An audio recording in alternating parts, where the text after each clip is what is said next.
Welcome to Matters Financial and Geopolitical from the Frontier. Thank you as always for stopping by.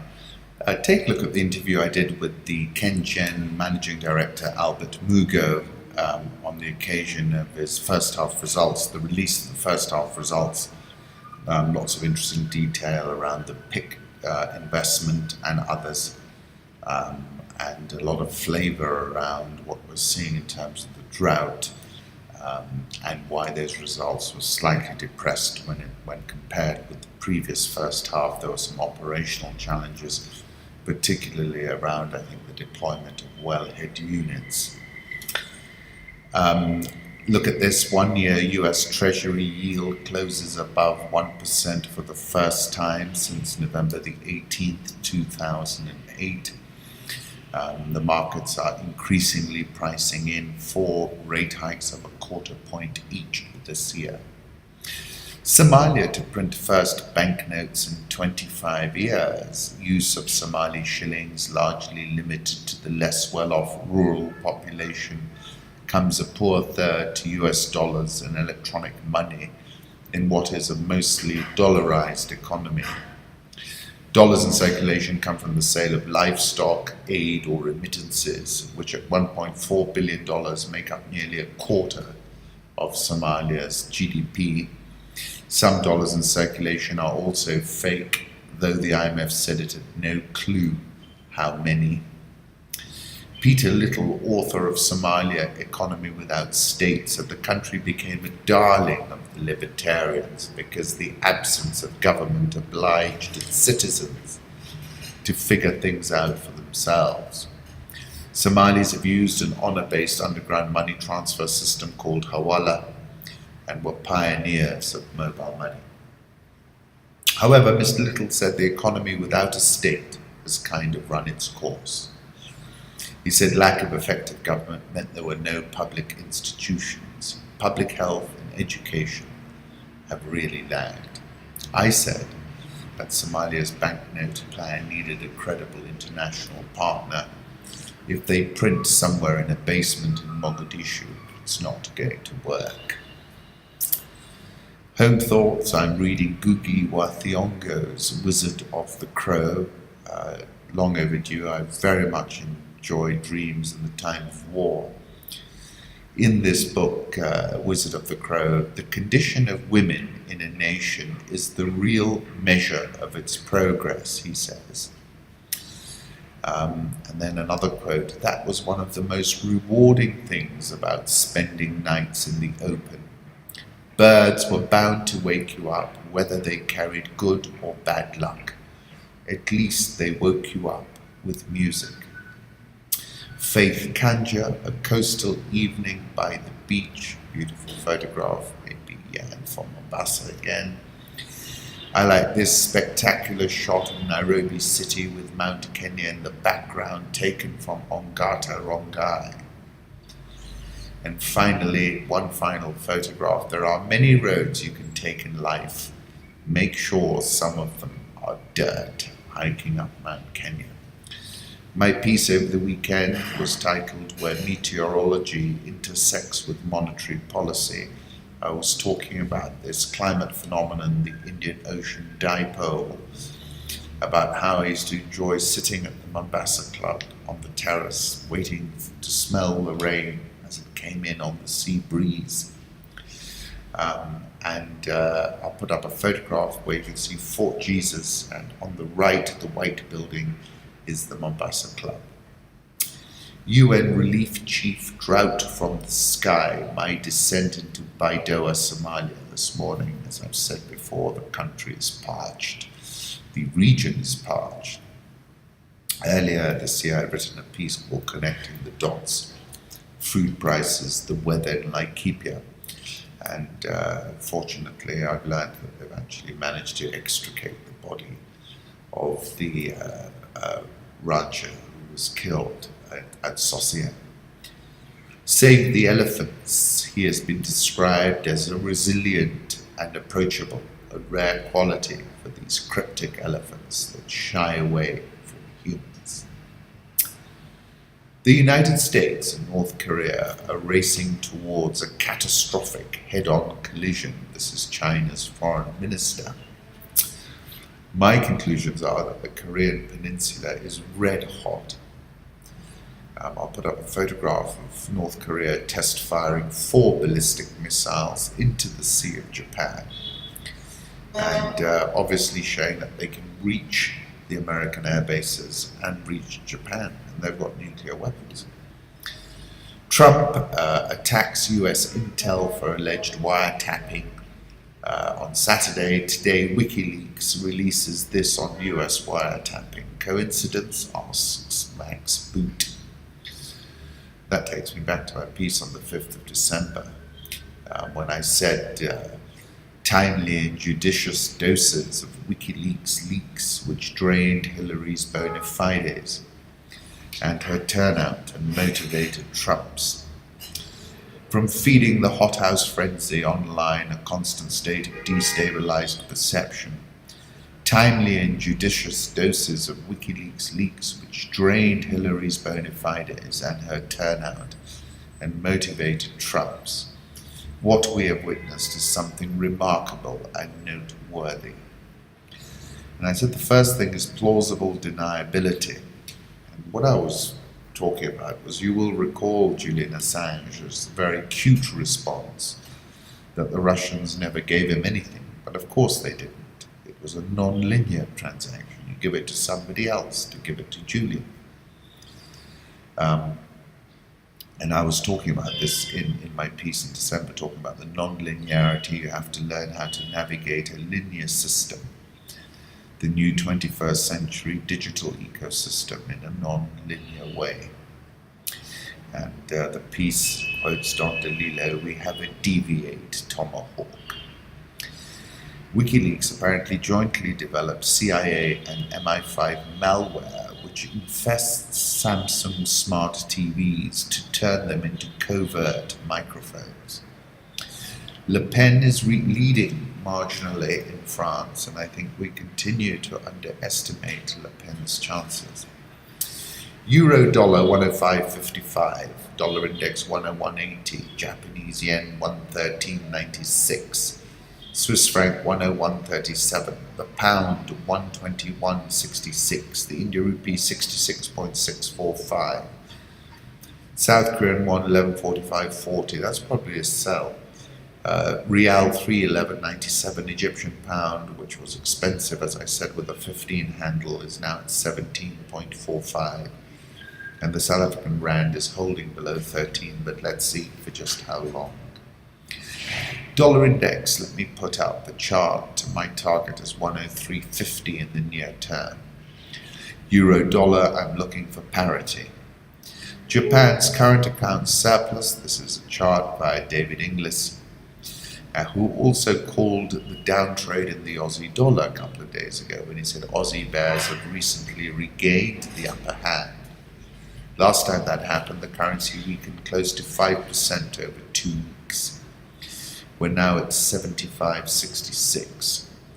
It's now getting expensive to short snap, apparently. Have a look at this. Commodity markets, gold, we're slipping here still. We're down at 12.94, 12.13 area. I'm looking for a move below 1200. Oil prices similarly have dipped as Saudis lose patience on OPEC cheating, says Holger. On the 7th of March, I said the shale boys in North America have OPEC over a barrel. I'm of the view that the shale boys in North America have OPEC over a barrel. Essentially, shale is able to turn on supply faster than OPEC are able to turn supply off. It's a catch-22 for OPEC. Wagyu from Japan is often held up as the best beef in the world. The meat is tender as the night. It's so soft, steak knives are optional. Its marbled fat dissolves into a buttery flavor, so rich it could retire to Florida.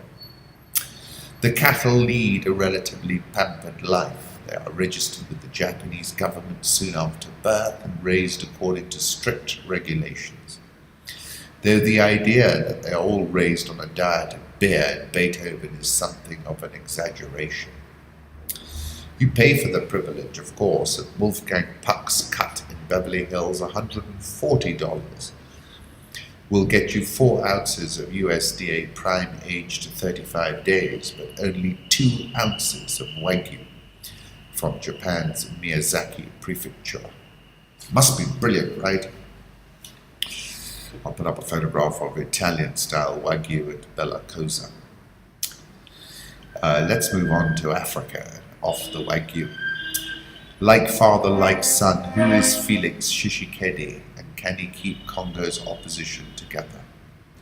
As 2016 slid into 2017, things weren't going well exactly in the DRC, but they weren't going as badly as they might have either.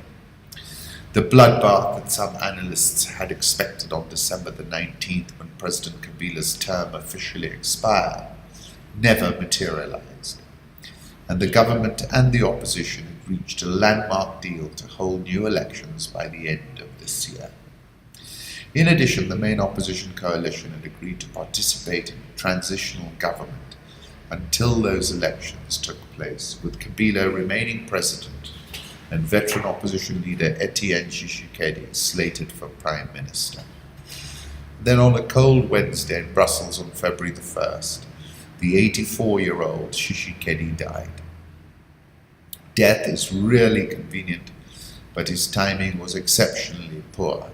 Suddenly, just when the DRC seemed to have found some answers, there were more difficult questions. Who would succeed Tshisekedi as party leader? Can the Rassemblement opposition coalition hold in his absence?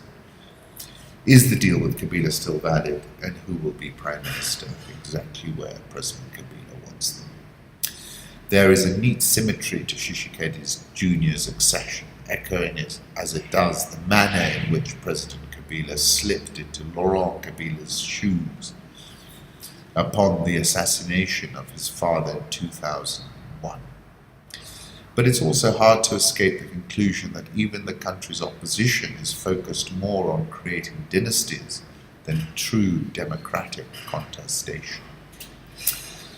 Felix Tshisekedi is a newcomer to the political scene. Although elected as a member of parliament in 2011, he never served, heeding his father's call to boycott the legislature in the wake of a disputed vote. South African oil shares up 1.43% this year, dollar versus rand. I'll put up a 6-month chart. I think the rand is a sell when it's below 13. The Egyptian pound, that's backed up a little bit after an outstanding rally. This was tweeted by the Professor Osinbajo. Nigerian president promise kept. This is the new railway. And I thought to myself, he's moving with precision and quite a velvet touch. As days go by, today was very special. The adrenaline and intensity never faded. This is King Kong, a man nobody crosses in Makoko, Nigeria. David Yarrow.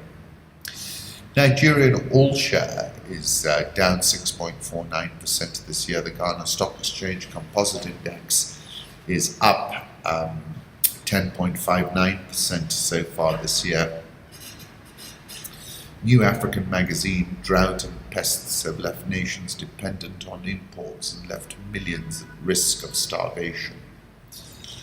And finally, I like this photograph tweeted by the Capital Markets Authority in Rwanda. This is the Rwanda Stock Exchange.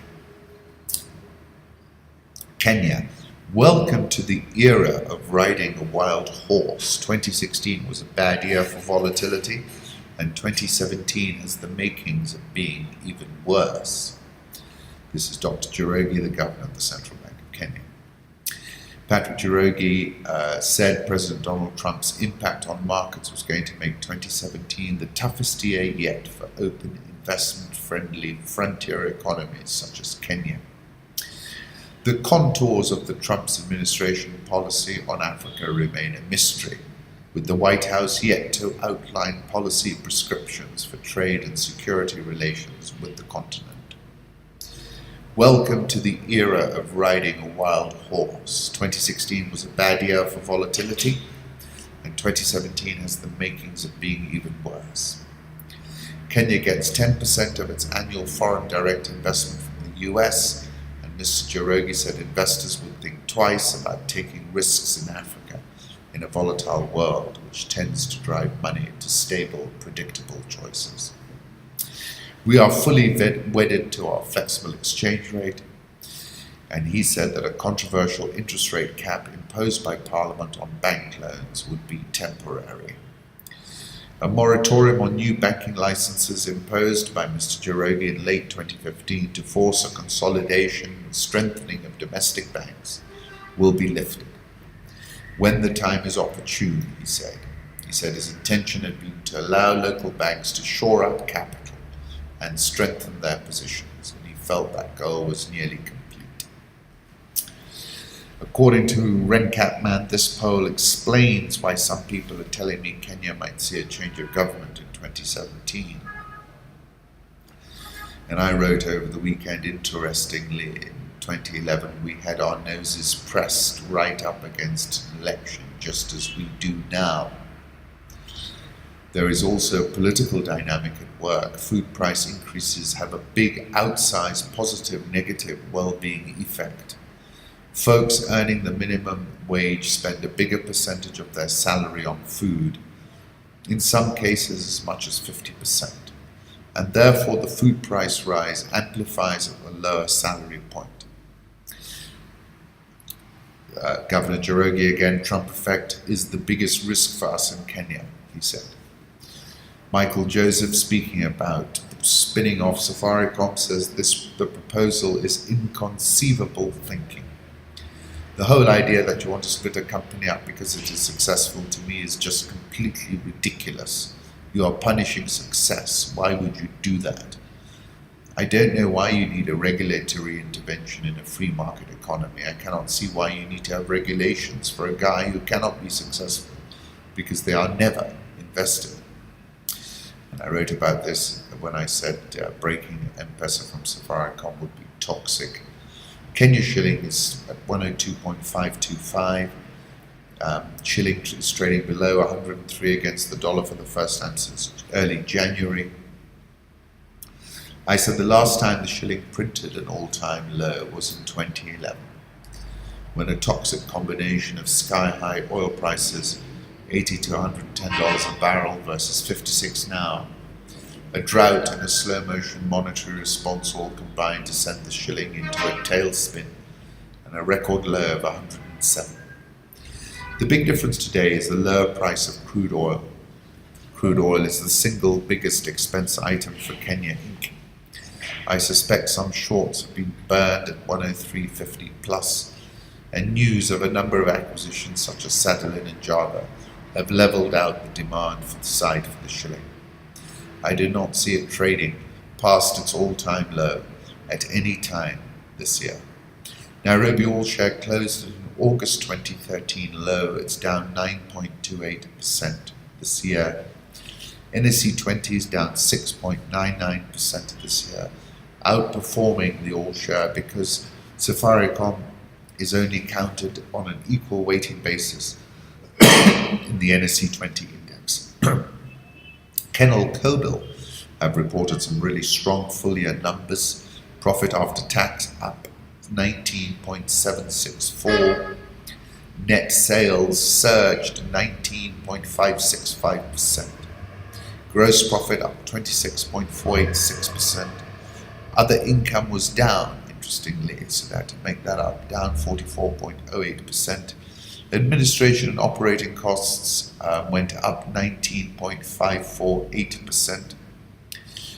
Finance costs fell sharply, down 45.545%. Profit from the year was up 27.149%. Earnings per share up 19.708%. Full year dividend, total dividend payout up 28.571%.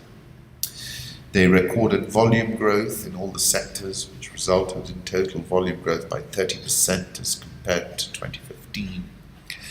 The group added a total of 30 retail network stations in the year.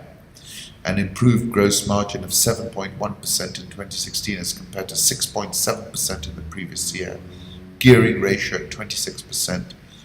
So really a tremendous performance. Strong numbers. Rising crude oil prices, typically a strong tailwind. Cash and cash equivalents up 409%. And in my view, these were really very commendable results. Coffee earnings were up 63% at the Nairobi coffee auction on higher prices and volumes. The governments of Jersey and Kenya signed an agreement which will pave the way for the return of over £3 million stolen assets to Kenya. So that's good news. Once again, thank you for stopping by.